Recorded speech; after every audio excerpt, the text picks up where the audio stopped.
સ્થાનિક સ્વરાજ્યની ચૂંટણી પહેલા પાર્ટી બદલવાનો સિલસિલો હજુ પણ યથાવત છે। માતરના પૂર્વ ધારાસભ્ય કેસરીસિંહ સોલંકી વિધિવત રીતે કોંગ્રેસમાં જોડાશે।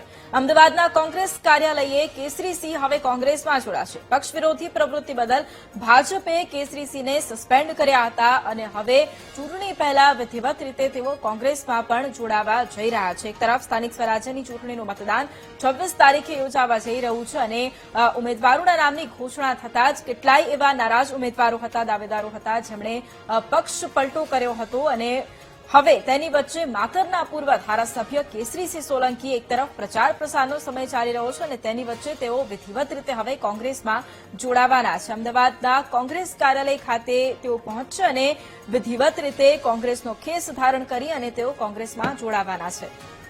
અને આજ મુદ્દે સંવાદદાતા દીપક ફોન લાઈન પર છે। દીપક, એક તરફ પક્ષ પલટાની મોસમ ચૂંટણીની સાથે સાથે ચાલી રહી છે અને માતરના પૂર્વ ધારાસભ્ય કેસરીસિંહ સોલંકી વિધિવત રીતે કોંગ્રેસમાં જોડાય એવી પણ પૂરેપૂરી શક્યતાઓ છે। અત્યારે શું વધુ જાણકારી તેને લઈને?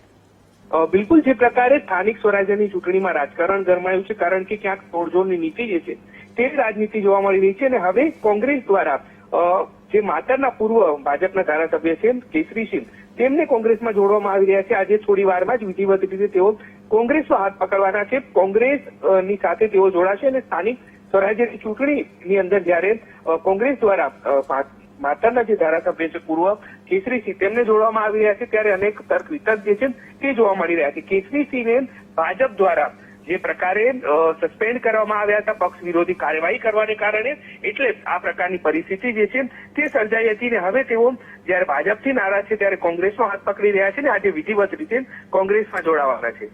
બિલકુલ, આભાર દીપક તમામ જાણકારી માટે।